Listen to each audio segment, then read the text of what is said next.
सगी माँ का देहांत हुआ और बेटों को ही खबर नहीं। पूरा हफ्ता बीत गया, तुमने फोन लगाकर भी नहीं पूछा। सुनकर अभिराम का चेहरा स्याह हो गया। सकपकाकर उसने नजरें झुका ली। राजकिशोर जी अब भी उसे हैरत से घूर रहे थे। तो तुम्हें अभी तक समाचार नहीं मिला? बड़ी अजीब बात है।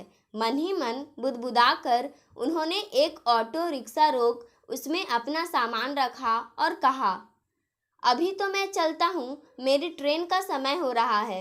18 तारीख को वहीं मिलूंगा, धीरज रखना। फिर उसकी पीठ थपथपाई और रवाना हो गए। अभिराम कुछ क्षण भूत बना खड़ा रहा। उसे अभी भी विश्वास नहीं हो रहा था। तभी पीछे से एक कार ने हॉर्न दिया तो विचारों के भंवर से बाहर निकल अभिराम ने अपना स्कूटर स्टार्ट किया और उदास मन से घर की तरफ मुड़ गया। उसे अचानक ऑफिस से घर आया देख उसकी पत्नी मेघा घबरा उठी। पानी का गिलास हाथ में थमाकर वो चिंतित स्वर में पूछने लगी, तबीयत तो ठीक है ना आपकी? ऑफिस से इतनी जल्दी कैसे लौट आए? मेघा बोलते ही अभिराम का कंठ सूख गया। माँ नहीं रही? क्या? कब? कैसे? मेघा आश्चर्यचकित हो उठी। 7 दिन हो गए। क्या? वह लगभग चीख पड़ी। 7 दिन हो गए और हमें खबर तक नहीं? किसने कहा आपसे? मेघा ने प्रश्न किया। राजकिशोर जी ने। यहाँ किसी काम से आए थे तो अकस्मात ही बाजार में मुझसे मिल गए।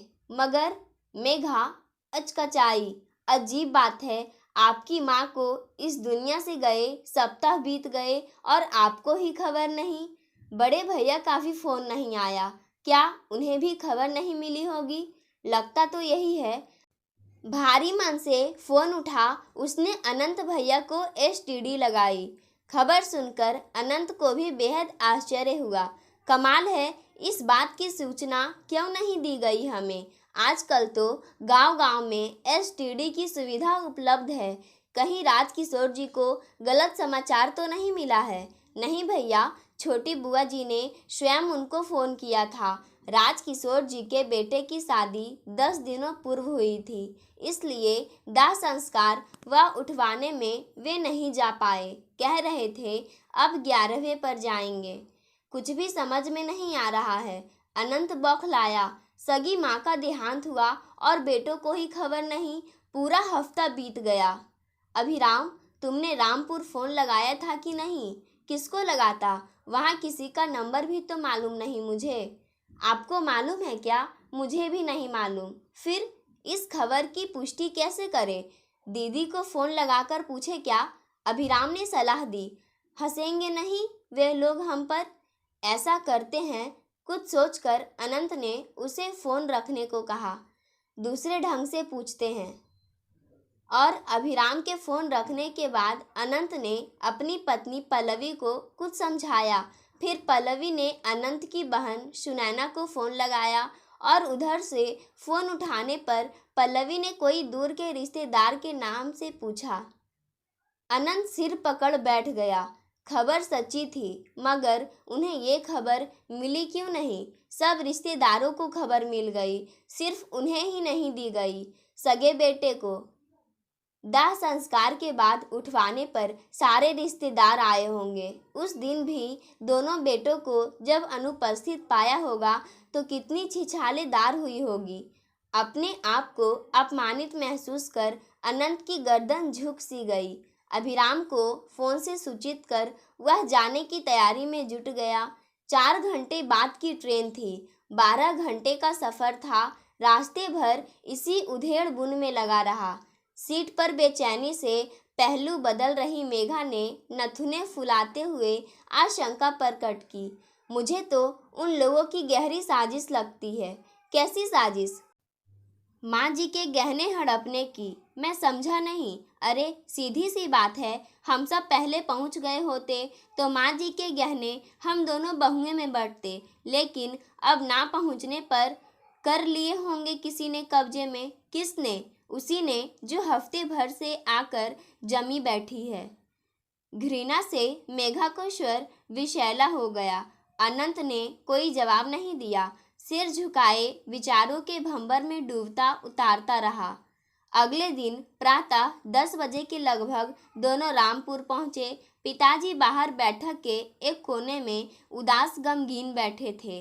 सामने रिश्तेदार भी शोकाकुल बैठे थे। रिक्शे से उतर अनंत ने सूटकेस एक तरफ रखा और पिताजी की गोद में मुंह छुपा जोर जोर से रोने लगा। कैसे हो गया यह सब? हमें खबर तक नहीं मिल पाई। पिताजी ने कोई जवाब नहीं दिया। दीवार से सिर टिकाए, आंखें मूंदे, होठों को कसकर भींच लिया। उनके झुर्रीदार चेहरे पर दर्द की असंख्य लकीरें स्पष्ट दिख रही थी। उधर मेघा रिक्शे से उतर अंदरूनी कक्ष में जा अपने आर्त विलाप से पूरे घर को गुंजाने लगी। दीदी से लिपट फूट फूट कर रोते हुए उनके कंधों को तर तर कर दिया उसने। 3-4 मिनट तक दोनों अनंत मेघा का यह करुण विलाप चलता रहा। फिर पिता की गोद से सिर उठा अनंत ने भीगे स्वर में उलाहना दिया। आजकल तो इतने साधन हो गए, हमें फ़ोन तो करवा देते।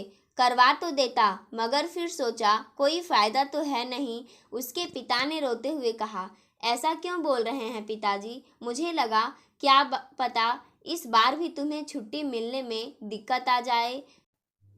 सुनकर अनंत को यूं लगा मानो भरी महफिल में लंगा कर जूते जड़ दिए गए हों उसके सिर पर। अनंत सकपकाते हुए सिर पिटाकर हकलाने लगा। आह, ऐसा कैसे सोच लिया? मरने की खबर सुनकर तो हम हर हाल में आते और जीते जी। बात काटते हुए पिताजी का कंठ हठात हो गया। अनंत कुछ कह न सका। उसके लिए मुंह छुपाना तक दुश्वार हो गया। पिताजी से ऐसे आक्रामक रुख की उसने सपने में भी कल्पना नहीं की थी। पिताजी ने एक ही बार में उसका संपूर्ण जीवन चरित्र उधेड़ कर रख दिया था। वहां बैठे पांचों रिश्तेदार होठों पर मुस्कान रोक मन ही मन अनंत की स्थिति का आनंद लेने लगे। अनंत के लिए वहां बैठना असहज हो गया। क्या घर छोड़कर वापस चल देता? उसी समय अभिराम और पल्लवी का रिक्शा रुका। पल्लवी रोते हुए अंदर चली गई। अभिराम पिता के गले से लिपट स्वर्गीय माँ को याद कर रोने लगा। उसका चेहरा आंसुओं से तर था और कंठ गम से अवरुद्ध। बस स्वर में हाय माँ, ओह माँ का विलाप करता रहा। कुछ मिनट रोने के बाद उसने हिचकियाँ लेते हुए पिता को उलाहना दिया। पिताजी, आपको खबर तो करनी चाहिए थी हमें। कैसे करता? बात काट पिताजी ने अपनी लाचारी बताते हुए कहा, मैं अकेला बूढ़ा दाह संस्कार का इंतजाम करता या तुम्हें फ़ोन करने जाता। किसी को भी कह देते। ऐसे वक्त तो हर कोई सहयोग करने आ जाता है। अभिराम ने सलाह दिया।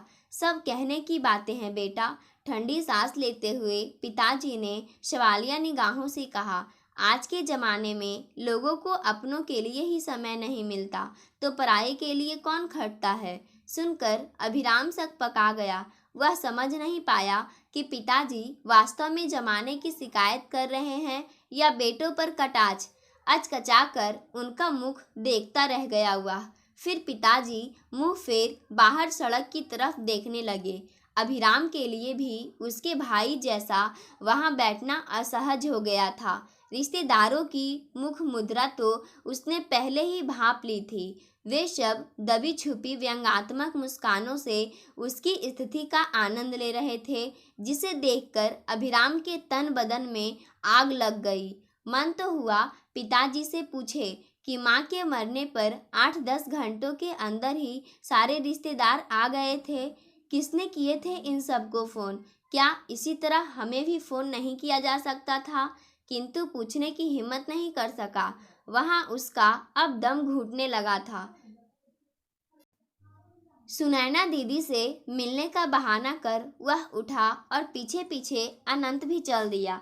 अंदर सुनैना तीनों बुआओं के संग किसी कार्य में व्यस्त थी। सुनैना दीदी के हाथ में कोई लिस्ट थी और तीनों बुआ सामने रखा सामान उसके अनुसार मिला रही थी। मेघा और पल्लवी एक और उपेक्षित सी बैठी थी। कमरे में प्रवेश करते वक्त अभिराम ने सोचा, सुनैना दीदी दोनों भाइयों को देखते ही दौड़ती हुई उनके गले लिपट फूट फूट कर रो पड़ेगी। फिर दोनों भाई उसे सांत्वना देंगे, किंतु ऐसा कुछ भी नहीं हुआ। सुनैना ने एक क्षण के लिए उचटती नज़र उन पर डाली और पूर्ववत अपने कार्य में व्यस्त हो गई। तीनों बुआओं ने भी सुनैना का अनुसरण किया। अनंत और अभिराम कट कर रह गए, फिर चुपचाप मेघा और पल्लवी के पास आकर बैठ गए।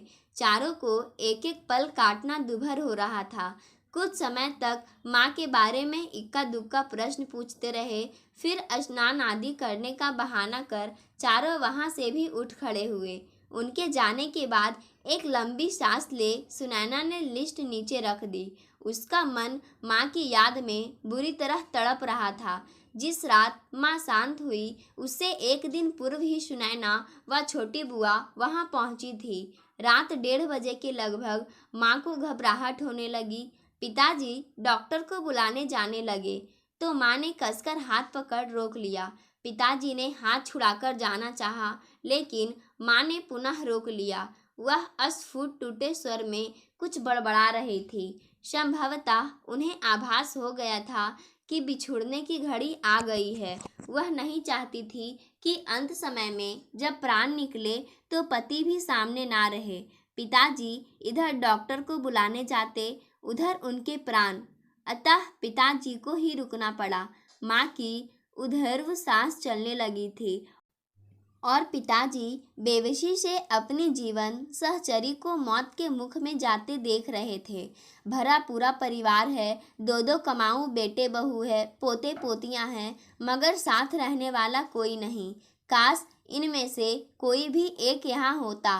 भावातिरेक में उनके नेत्र छलछला आए। कुछ क्षणों बाद उन्होंने अपने मन को स्थिर किया और ठाकुर जी भगवान की मूर्ति के पास रखी गंगा जल की शीशी व तुलसी उठाई। फिर तुलसी के पत्ते माँ के मुख में रख चम्मच से गंगा जल पिलाने लगे। गीता का 5वां अध्याय उन्हें बचपन से कंठस्थ था। उसका पाठ करने लगे। माँ तुलसी व गंगा जल का पान करती, गीता का श्रवण करती रही। बेटों से एक बार मिल लेने की कसक उसके मन को अंतिम क्षणों तक चुभ रही थी। पिताजी ने पिछले माह दोनों को फ़ोन किया था, किंतु बेटों की आने की फुर्सत नहीं मिली। यह आस मन में संजोए लगभग 8-10 मिनट वे पिताजी की बाहों में तड़पती रही। अंतिम सांस निकलने के पूर्व उन्होंने हाथ बढ़ा पिताजी के चरणों का स्पर्श किया। सामने ठाकुर जी को निहार अपने नाथ के मुखार बिंद पर नजरें स्थिर की और हाथ जोड़ प्राण त्याग दिए। स्तब्ध पिताजी अपनी जीवन संगनी का निष्प्राण काया कलेजे चिपटाए फूट फूट कर रो पड़े। जीवन भर जिसने हंसते हंसते बिना शिकायत पूर्ण संपूर्ण भाव से साथ निभाया, आज वह जीवन भर उन्हें अकेला छोड़ पंच तत्व में विलीन हो गई थी। पिताजी का कलेजा मुंह को आने लगा। वे अपने आप को बेहद अकेला महसूस कर रहे थे। इतने बड़े घर, 2-2 बेटे बहू, पोते पोतियाँ, मगर उन्हें सहारा देने वाला कोई नहीं। लोगों को पैसों की कमी के कारण इलाज नहीं मिलता। यहाँ औलादों की विमुखता के कारण पैसा होकर भी नहीं मिल पाया। माना मौत अटल रहती है, मगर कुछ खटपट तो की जा सकती थी। क्या फ़ायदा 2-2 बेटों के होने का, इससे तो पुत्रहीनता भली। और ऐसे ही उधेली क्षण में उन्होंने यह कठोर निर्णय लिया। आंसू पोंछ माँ की निष्प्राण काया पर चादर ओढ़ा, गमले से 2 पुष्प तोड़ उन पर चढ़ाए और दरवाज़ा खोल घर के बाहर आए। कॉलोनी की सुनसान सड़कें रात के सन्नाटे में शाय शाय कर रही थी। छड़ी टेकते हुए वे कॉलोनी के बाहर मेन रोड पर आए। वहाँ एक एसटीडी बूथ था। बूथ का मालिक वहीं रहता भी था।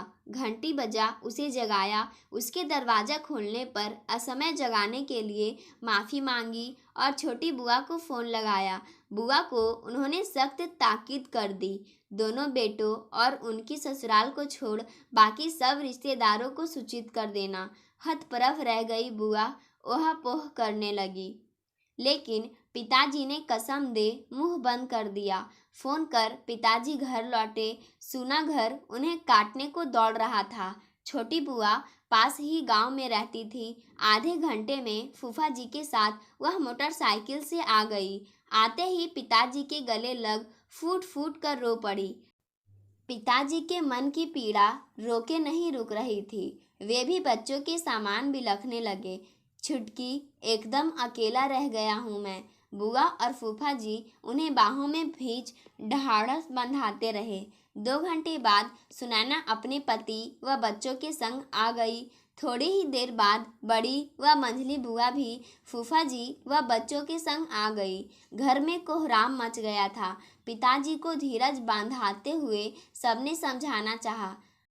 अच्छा लगेगा क्या 2-2 बेटों के रहते कोई अन्य चिता को अग्नि दे? जीते जी क्या कम जला चुके हैं वे इसे? अब मरने के बाद क्या फर्क पड़ता है? कौन फूंक रहा है? पिताजी ने 2 टूक शब्दों में इनकार कर दिया। उनकी जिद के आगे सबको झुकना पड़ा। प्रातः 10 बजे तक और रिश्तेदार भी आ गए थे। 11 बजे महायात्रा आरंभ हुई। उन्हें मुखाग्नि पिताजी ने स्वयं दी थी। अनंत ने ठंडी सांस ली। शाम हो गई थी। गरुड़ पुराण का पाठ करने के लिए पंडित जी पधार चुके थे।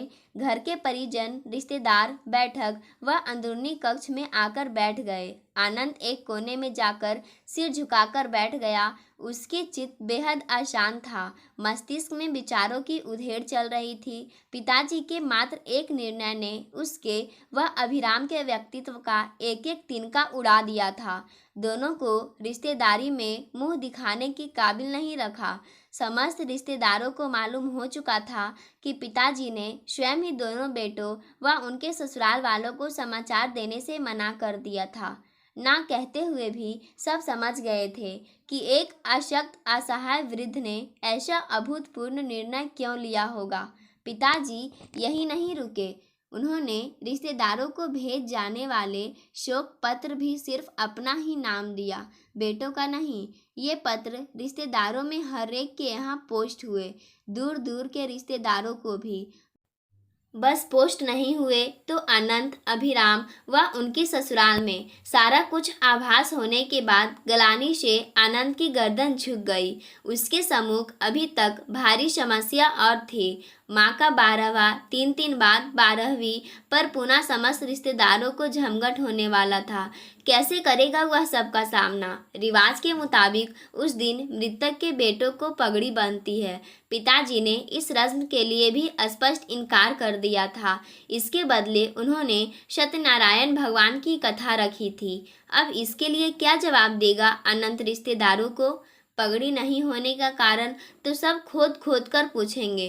घबराए अनंत व अभिराम ने अभी कुछ समय पूर्व ही पिताजी से लगभग घिघियाते हुए इस रस्म के लिए याचना की थी, लेकिन पिताजी ने शुष्क सपाट स्वरों में लताड़ दिया था।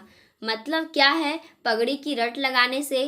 पगड़ी उसे बांधती है जिसने जीते जी सेवा की हो। जब सेवा ही नहीं की, उल्टे जी चुराया हो, तो क्या मतलब है बेफजूल ढोंग करने से?